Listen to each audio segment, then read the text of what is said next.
Ang climate change ay tumutukoy sa pagbabago ng klima sa daigdig sa paglipas ng panahon. Isa itong pandaigdigang isyong pangkalikasan na kailangan ng seryosong pagtutok. Mahalaga ang papel ng bawat isa sa pag-unawa at pagtugon sa isyong ito. Ang pagsusunog ng fossil fuels tulad ng uling, langis at gasolina ay ang pangunahing sanhi ng climate change.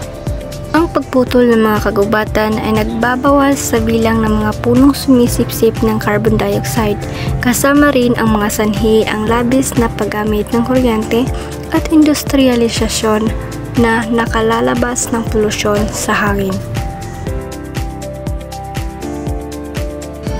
Ang climate change ay nagdudulot ng matinding pagbabago sa panahon tulad ng malakas na bagyo at matagal na tagtuyot. Umaapekto ito sa kabuhayan ng mga tao, lalo na sa sektor ng agrikultura at pangingisda. Nagdudulot din ito ng pagtaas ng temperatura sa mundo na maaaring magdulot ng panganib sa kalusugan at kalikasan.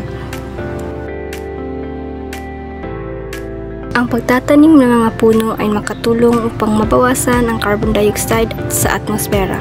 Ang paggamit ng renewable energy tulad ng solar at hangin ay makakabawas sa polusyon mula sa kuryente.